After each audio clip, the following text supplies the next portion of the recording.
Hi INFJs and autistic INFJs, welcome back to my channel. Have you ever had your whole day planned out only to spend like half of it stuck on one task and the other half spinning around in circles unsure of what to do next? Or maybe an unexpected interruption throws you off completely when you're like laser focused on a task and no matter what you do, you can't seem to get back on track. I know this all too well. I felt like the little squirrel off Ice Age, running around in circles in my house. I knew of all these tasks that I had to do and I stayed busy all day. I just got nothing done. And this really made me question myself. It really hacked on my self-worth, my self-image. I had self-criticism going on. I was nasty to myself. I really thought that there was something wrong. I really started to think that maybe I was lazy or I wasn't competent or something because I struggled with this. And it wasn't until I watched a video that a fellow YouTuber did. Her channel is Mom on the Spectrum. If you're autistic, I really recommend you go and watch her. She did a video around autism inertia and I related to it so much and it made me feel so much better that there wasn't anything wrong with me. This is what I'm supposed to be doing. This is just how my brain works. But anyway, go check her out, watch that video. But this is what I'm talking about today. It's called Autism Inertia, and when we combine it with INFJ's need for structure and deep thinking, it creates a very frustrating cycle of feeling stuck or feeling like the little squirrel off that movie Ice Age, that kid's cartoon Ice Age. This is what we're going to talk about today. Today I'm going to break down, I guess, what autism inertia is and how it specifically impacts autistic INFJs and share some ways to work with our brain instead of against it, because it's just the way we're wired. So we can't fix it and we don't need to fix it, but we need to work with it. And for me, I was working against it. So welcome to my channel. If you're new, welcome. I'm glad that you found it. My name's Trina. I'm an INFJ and I'm also autistic. I created this channel with hopes of helping people like myself. I also help INFJs and autistic INFJs heal self-love through coaching, classes, and community. So welcome to my channel. Again, I hope you find it helpful. If you're returning, welcome back. I'm grateful for you all. I invite you to like this video and subscribe to my channel. I'd appreciate the support. Okay, before we get into it, I have registration open for February. 2 dates for INFJ meet and greet. Guys, this is like one of my favorite things. I love connecting with you all at the meet and greet. So if you've wanted to, meet up with other INFJs, because they can be very hard. We can be very hard to find out in the wild.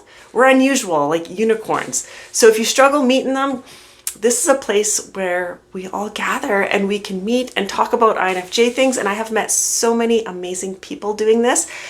Anyway, registration is open for February. I'm running 2 classes, one in the evening and one in the afternoon, just to, accommodate different time zones, because I know there's a few time zones that have reached out to me, people living like in the UK, for example. I'm in North America and they want to do it, but it's too late. Anyway, go ahead and check. The link is in the description of this video. Check it out. But I'm also excited, guys, because I'm launching my new class. I've talked about this a little bit. It's Healing Through Creation. I love this topic so much. I wrote this class specific for INFJs and autistic INFJs. So if you've ever felt overwhelmed by your emotions and wished there was a way to process them that actually feels good, then this class is for you, because really sometimes the best way to heal isn't through words for us, for INFJs and autistic INFJs, but it's through creativity. Link is in the description of this video. Click on it. You can learn more about it. Okay, let's move on. Enough about that. What is autism inertia? It's super cool. I love this topic because it made me feel less broken, because I felt really broken around this topic. Anyway, autism inertia, as this isn't just specific for INFJs. This is what autism inertia is. No, it's not. It's the difficulty. So I'm trying to read my notes because I won't remember this. So it's the difficulty autistic people have with starting, stopping, and switching tasks, which can be very difficult if you've experienced this. Very difficult. So it's not about motivation or laziness. That's what I thought. And I really started questioning myself. Why can't I stay motivated? Why am I so lazy? But yet I kept busy all day. So I wasn't lazy, and I was motivated, but I wasn't motivated on the right things. And I thought that my brain was wired wrong. It's how our brains are wired, but they're not wired wrong. So there's nothing wrong with us. It's not motivation. It's not laziness. It's just how our brains are wired. And it can feel like our brain is frozen, like we want to move, but we can't. Have you ever experienced that? I have. Some examples of this is struggling to restart a task once you're interrupted. I experience this when I'm writing. More so, not so much when I'm writing because I don't really hear a whole lot going on, so it's really hard to interrupt me. But when I'm doing the editing and proofreading, because honestly, I really don't like doing editing and proofreading, but I do it. And I get interrupted, like if somebody's home. I try to do this when nobody else is home. So if like one of the kids comes up and talks to me or whatever, I get interrupted. I have a really hard time getting back into it, getting back into that task. Or we get hyper-focused on a task and we struggle to shift to the next one. For me, when I was home with my youngest son, I have to stay busy. So I wanted to work from home. So I started my own online business, and there was so much to learn. And I was following all these gurus, and I was doing what they were telling me. And having your own business, working from home, keeps you very busy. There's lots to do. Which was completely overwhelming for me. And that's when I felt like the squirrel, just going around and around in a circle. I was busy all day, but I wasn't getting anything done and my business wasn't growing and I didn't know what to do. That was mine. That was how I experienced it. And that's when I really started to notice. Another thing that I will notice when I get into this, which is like every day if I'm not careful, is I will start a task and I will stop and I'll go start another one. So I'll be like unloading the dishwasher and I'll get interrupted from one of the kids and the dishwasher's still there, and then I'll move and I'll start doing laundry and I'll start folding laundry, and then I'll come back out to the kitchen because while I'm folding laundry, I think, oh, I need a drink of water, or I would really like a coffee.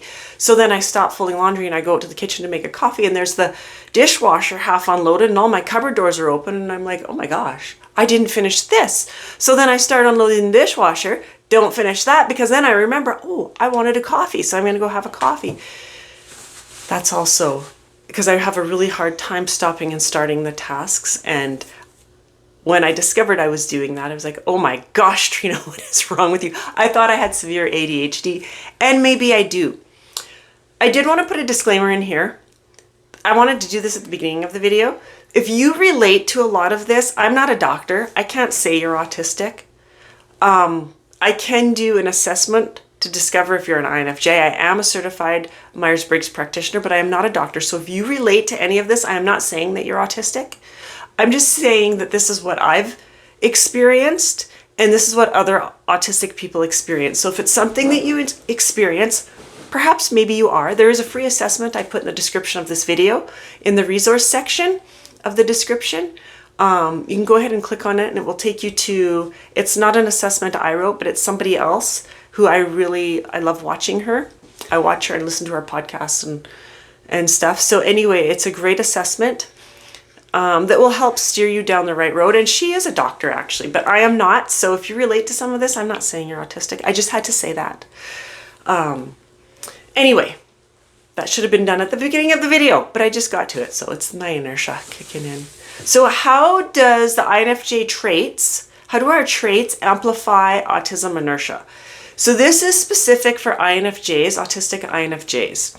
If you struggle with autism, our judging preference is amplified. So what's really cool about, I don't know if it's cool, but what's interesting, that's the word I'm looking for. Autism and INFJ personality type, autism will actually amplify our personality traits of an INFJ. I can't speak for other personality types because I've never researched that. But for INFJs, I know autism amplifies our personality traits. What it really does amplify is our judging preference is huge, and this relates to the autism inertia. So our judging preference, we love to plan and structure, right? That's our judging preference, plan, structure, and if you're going to plan for a holiday, I mean, who doesn't love planning and making lists? Really, if you're an INFJ, you should love that stuff.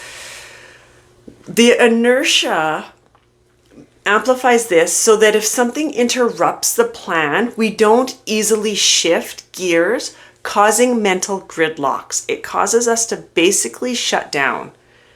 So when something doesn't go as planned, like having kids was a huge thing for me because you have everything planned out and I can guarantee it's not going to go as planned when you have kids. So what's the point of planning? This was a hard one for me to deal with.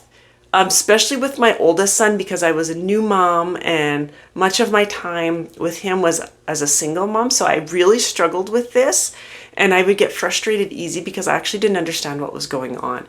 And that was just because my autism inertia, which I didn't even know I had at the time, was amplifying my judging preference, which again, I also did not know that I was an INFJ at that time.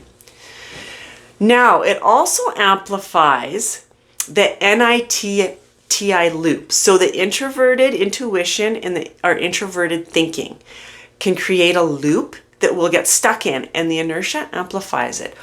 Overthinking instead of acting. That's basically what the NITI loop is. We get stuck in overthinking and there's no action being taken. Now, just kind of a side note, INFJs, even if you're not autistic, you will struggle with this NITI loop. It's just something that we have to be aware of, that we struggle with. If you're autistic, you're going to struggle with it at a much deeper level. When inertia happens, we might get stuck in a loop of analyzing why we are stuck instead of taking action. And we can be stuck in this loop for days, for weeks, for months. And I am not kidding. We can get stuck in this for months because I have been there. And it's a horrible rabbit hole to be down. So the introverted intuition, the NI, sees the big picture. The TI, the introverted thinking, gets caught in the details, making the transition harder. So those two parts of our personality type are amplified massively, causing this horrible loop. It's not fun to be in. Next, sensory and emotional overwhelm. Just about said that wrong. So sensory and emotional overwhelm, the freeze response. I can't talk today. Again, words are hard. So both autistic INFJs and INFJs experience emotional and sensory sensitivity. That's just who we are. Okay, if you're autistic, you're going to experience this at a much deeper level. So inertia, if you're experiencing the inertia, if the environment or the emotions feel overwhelming, the brain shuts down instead of moving forward. So I know for me, I have been in a situation, well, most social situations, my son is here, just one second, please. Most social situations will put me into this where my brain will completely shut down. I'll get very nervous and I want to join into the social interaction, but I can't. It's like there's nothing there. I can't even really talk, and then it triggers my anxiety and it's really horrible. So you might experience that as well. The inertia, it just makes that even more in depth. So this all leads to mental exhaustion, frustration, leading to self-criticism, mental burnout, and emotional overload. It's really a bad situation when you don't know what's going on. So what do we do about it? So I researched this because I know what I do about it, and I'm going to share that at the very end here. But I researched some other suggestions. I use ChatGPT, actually, who's like one of my best friends, to research some other suggestions on how to handle this, how to handle the autism inertia. The first thing that ChatGPT suggested is build transition buffers. So what this means is schedule 5-minute reset periods throughout your day, so between tasks. So use phrases like, okay, what's next? I think that would work okay, because I have actually done this myself a little bit. I didn't schedule the 5-minute reset periods, although I think that might be a really good idea. I don't know. Let me know what you think in the comments about these. If you struggle with the inertia, autism inertia, let me know if you think this would work, because I do think that scheduling 5-minute reset periods between tasks would work. However, I would have to become very mindful and remember they're just 5-minute reset periods, because I might get like scooped into something that I really, really enjoy doing, not realizing it, and then I would have a hard time stopping that. So I guess that's where the phrase comes in, okay, what's next? That is a good phrase to use because I have said that to myself. Number 2, use external prompts to initiate action. So set a timer or an alarm as jump starts to begin your task. I don't know if I would like this one because I think that the timer would scare me and really annoy me. And when I get startled, my brain really gets crazy, and then I have a really hard time focusing. So I think that I would struggle with it, although I can see how it would be helpful. I also think that I would be checking that timer constantly to see when it's gonna go off, so it doesn't scare me, because I get scared very easy on stuff like that. So I don't know. I threw this one in there because I can see how it would be helpful. Plus it leads to this next one, having a cue-based system. This is a good one. I do use this one, not with a timer though, but I do use it. Sorry, I'm reading my notes if I'm looking down, so I'm not ignoring you guys. I'm just reading my notes. So a cue-based system, an example of this is, when I finish breakfast, I'm going to put on my workout shoes. This would equal the cue that I'm going to start working out, instead of getting stuck kind of at the breakfast time. That was my example that I thought of. You could also, if you're at work in an office, you could finish whatever your task is and then grab whatever it is that you need for your next task as your cue that, okay, now it's time to start this next task, whatever your scope of work is. I mean, there's so many that was actually a really bad example, but you get the idea. Now what I do, I'm going to share with you, my video's getting really long here. I'm just going to share with you what I do for this. When I learned about autism inertia, I figured out how to work with it. So what I do every morning is I make my list for the day. It's actually my intention list, I call it, because I'm very spiritual, so I like to set intentions, but you don't have to call it that if you're not spiritual. So I make my list and I pick things that I want to get done today. But the catch to this is they're not big things. So for example, when I was building my website, I would say work on my website, but then I would put a dash on what small task I want to do for the website. So one task might be work on my logo. And that's all that I have to do that day is work on the logo. If I'm feeling very much like I'm going to get stuck in autism inertia, I'll even break that down, and I would break it down like I'm going to work on my logo for my website. I'm going to pick out 2 of my main colors for that logo. And that's it, picking out 2 colors. And I'll do that for my entire day. So each task I will break down into smaller steps. So most times it takes me a really long time to get things done compared to other people, but I need to do that because at least I continue to progress forward. So breaking my day down into small steps and then even taking it one step further, I know there's a lot of steps, and breaking it down even further into smaller manageable ones. And then I also check mark them off. And at first I had to use colored pens because that really fed that part of my brain. There's that part of our brain that really likes like immediate gratification, like the immediate reward. So checking it off, it would give me that satisfaction. Words are difficult today. And it would keep me engaged in moving to the next task so that I could fight that autism inertia and not get caught in that loop.